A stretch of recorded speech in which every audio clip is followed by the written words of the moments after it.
Ebru үйіне келіп Зейнепке сен бе мені жұмыстан шығартқан дейді. Зейнеп жоқ, мен ештеңе білмеймін, неге шығарды дейді. Ebru Джан бей Бешикташтағы қонақ үйге ауыстырды дейді. Зейнеп мүмкін сол дұрыс шығар, қонақ үйде бастығымен бір бөлмеде болсаң сондай болады дейді. Ebru ашуланып әлгі сенің Серхат бейің бүгін қонақ үйге әйелін әкеліп күзеттіріп қойды. Ол сені алаңдатпай ма? Өзіңе келгенде бәрін айналдырып жібересің. Ал маған келгенде үйленген еркекпен араласпа деп өзің Серхат бейдің үйінде жүрсің ғой дейді. Зейнеп кімнің не істеп жүргені бізді қызықтырмайды, Ebru. Әркім өз өмірімен айналыссын дейді. Анасы Ebruға әпкеңді тағы да ренжіттің бе дейді. Ebru иә ана, сен үнемі әпкемді қорғайсың дейді. Анасы біз қай баламызды бір-бірінен бөліп едік? Осы уақытқа дейін ешқайсыңа тырнақтай да қол көтерген жоқпын. Егер сол Джихан үшін керісіп қалған болсаң, ант етемін, сені бөлшектеп тастаймын дейді. Ebru ұр қане, ұр. Сол кезде мен де әдейі барып, соның қойнына кіріп алайын, сол керек па дейді. Анасы ұятсыз, көзіме көрінбе дейді. Серхат Зейнепке Берак шынымен жүкті екен, өзеда баланы көрдім дейді. Зейнеп таң қалып, ол жүкті болуы мүмкін емес деп едің ғой. Серхат Берак осыдан 4 жыл бұрын рак ауруымен емделді. Дәрігер бізге болашақта бала қалайтын болсаңдар, эмбриондарды уақытша мұздатуға кеңес берген. Біз келістік. Бірақ маған айтпай, ол эмбриондарды орналастырып қойды дейді. Міне баламның алғашқы суреті дейді Серхат. Зейнеп ол сені қайтару үшін баламен манипуляция жасап жатыр дейді. Серхат Берак айтқанын істейді. Менің балам да дәл Кадер сияқты қиналады. Егер мен оның айтқанына көнбесем, баламды көре алмаймын. Не істерімді білмей басым қатты дейді. Зейнеп демек ол жоғалту туралы айтқанда баланы меңзеген екен ғой дейді. Джихан мен Тибет кездеседі. Тибет осы адамдармен мәміле жасау керек, бірақ абай бол, олар іздеуде дейді. Міне келісім үшін алдын ала төлем деп Джиханға бір сумка ақша береді. Джихан жақсы, мұнымен айналысамын дейді. Айтпақшы, әлгі қызды үйіңе қашан алып кетесің дейді Джихан. Тибет Беракқа айт, шыдамым таусылды. Мен бұл балаға қатысым болмаса да, жұмысымды жалғастыру үшін әкесі болуға келістім. Бірақ оны асырамаймын дейді. Ebru Джиханға хабарласып, сенің кесіріңнен мені Джан ағаң Бешикташтағы қонақ үйге ауыстырды дейді. Джихан мүмкін емес. Қазір үй жағыңа барам, шық сөйлесеміз дейді. Кешкі аста Хаял мен Илким әкесіне ертең мектепте бал болады дейді. Зейнеп мен де мұғалім ретінде қатысатын болдым дейді.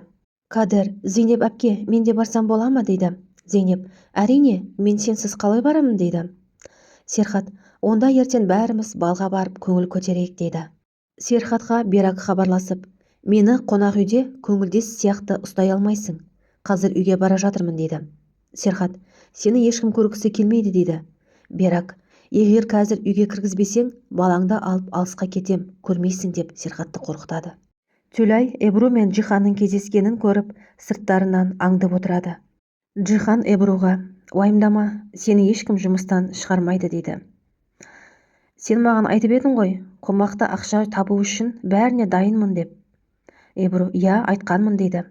Джихан Ebruға ақшаны көрсетіп, қалаған суммаңды алсаң болады дейді. Ebru ал сонда мен не істеуім керек дейді. Джихан оңай, кейбір адамдардың құжатын тіркейсің, болды дейді. Ebru бірақ бұл заңсыз ғой деп қорқақтайды. Джихан уайымдама, уәде берем, саған ештеңе болмайды дейді. Ebru жақсы онда деп қалаған суммасын алып кетеді. Тюлай Ebruдің алдынан шығып, бастығың сенің қалтаңа ақша салды ғой, маған бер, менде тұра берсін, анаң көріп қояр дейді. Ebru менде ақша жоқ деп мойындамай кетіп қалады. Берак үйіне келіп Хаял мен Илкимге сендердің іні немесе сіңілдерің болады дейді. Хаял мен Илким ол балаға онда обал болыпты, сенің балаң болу жиіркенішті дейді. Ал Кадер болса, ана мен сені кешірдім дейді. Ebru Джиханнан алған ақшасын кереуетінің астына тығып қояды. Зейнеп әкесіне хабарласып, әке, Кадерге біздің үйде тұруға рұқсат бересің бе дейді. Әкесі, иә әрине, ата-анасы қарсы болмаса болды дейді. Зейнеп ата-анасына бәрібір, Кадерді керек етпейді. Бірақ анама айтпай қоя тұр, мен бірінші Серхатбеймен сөйлесіп алайын дейді. Хаял Илкимге анамызды қорқытайық, бізді жоғалту қаншалықты қиын екен түсінсін, менде бір идея бар дейді. Түнде Бирактың телефонына қыздарынан хабарлама келеді. Біз сенің сатқындығыңды кешіре алмаймыз, қош бол деген. Бирак қыздарына не боп қалды деп қонақ үйге келсе, Хаял мен Илким талып жатыр екен. Үстел үстінде дәрілердің қорабы жатыр. Қыздарды Бирак уланып қалды деп ойлайды. Қыздар, не істедіңдер? Тұрыңдар, ояныңдар деп қыздарды жұлқылай бастайды. Бирактың даусынан Серхат пен Зейнеп те оянып келеді. Серхаттың да зәресі қалмай, қыздар, тұрыңдар, ояныңдар дейді. Қыздардың күлкісі қысып, күліп жібереді. Серхат ашуланып, қыздар, бұл не істегендерің? Енді бұлай ойнаушы болмаңдар, бөлмелеріңе барыңдар дейді. Бирак Серхатқа, сенің кесірің, оларға айтпауың керек еді. Енді сені жақсы әке, мен жаман анамын дейді. Серхат, айттым саған, қыздар кешірмейінше үйге келме. Ал сен келіп, тағы да оларға психологиялық жарақат салып жатсың дейді. Бирак Зейнеппен де ерегесіп қалады. Бирак Зейнепке шапалақ берерде, Серхат Бирактың қолын ұстап Зейнепті қорғап қалады. Зейнеп Серхатқа, әкемен сөйлестім, Кадерді алып үйге кетем. Сенің әйеліңмен бір үйде тұра алмаймын дейді. Таңертеңгісін Бирак қыздарына, мектептегі балға мен сыйлаған көйлекті киесіңдер ме дейді. Хаял мен Илким анасы әперген киімін алдына лақтырып, бір жерде тағы да бір қызың бар шығар, соған берерсің дейді. Таңғы аста Зейнеп қыздарға, біз Кадер екеуміз бөлек тұратын болдық. Қыздар, жоқ кетпеші, саған да Кадерге де үйреніп қалдық дейді. Зейнеп, күндіз мектепте көрісетін боламыз. Кейін Кадер де сол мектепке баратын болады дейді. Джихан Серхаттан Эбруді қонақ үйдегі жұмысқа қайтадан алуын сұрайды. Бирак Джиханға, таң қалып тұрсын ба? Үйіме қайта келгеніме? Оның үстіне Серхат екеуміздің тағы да бір баламыз болады дейді. Севим ханым Биракты көріп, мына ұятсыз әйел мұнда не істеп жүр дейді. Джихан анасына, Бирак жүкті екен дейді. Севим ханым, бұл әйелге сенбеймін, өтірік айтады дейді. Бирак, сенбесеңіз, Серхаттан сұраңыз, Узида баласын көрді дейді. Мұстафа Азраның сәлемдемесін тағы да алып келеді. Ақша мен хат жазылған конвертті есікке қыстырып кетеді. Бір ақпарат біліп қалармын деп көшедегі қарт кісіден сұрайды. Осы Гүнгүл ханымның үйі ме? Күйеуі менің әкемнің досы еді дейді. Қарт кісі, Гүнгүл ханымның күйеуі осыдан 6 жыл бұрын жол апатынан қайтыс болған дейді. Эбру өзінің қайтадан қонақ үйдегі жұмыс орнына келеді. Зейнеп қыздармен Кадерге кешкі балға көйлек алып келеді.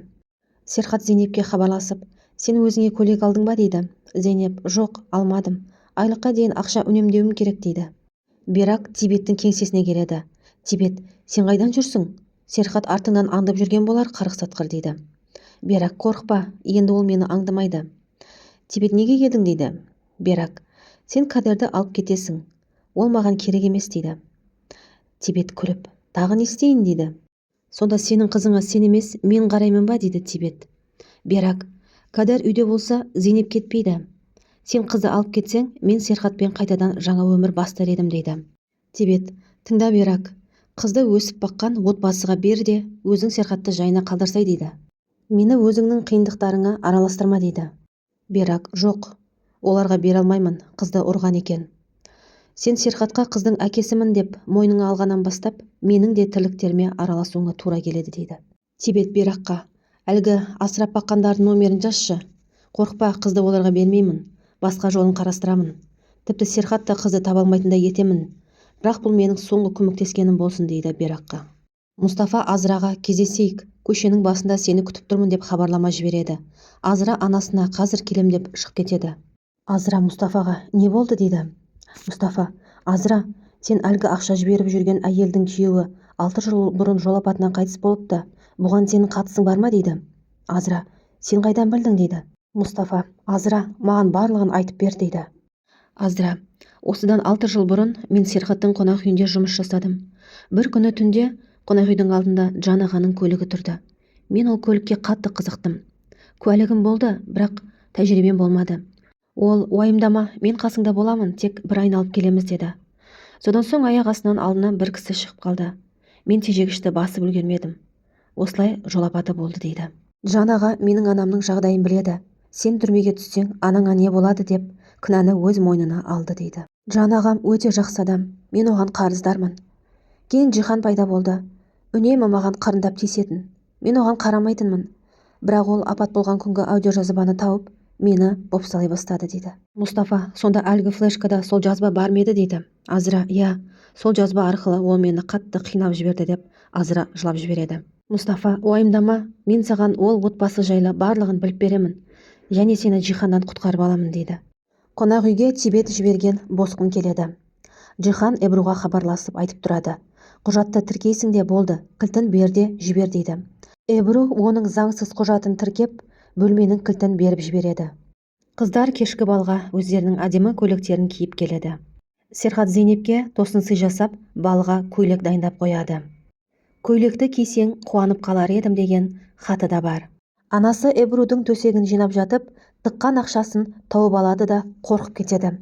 Ах, Эбру, қайдан алғаныңды бір құдай білсін деп Эбруға хабарласайын деген кезде күйеуі Ариф шақырып қалады.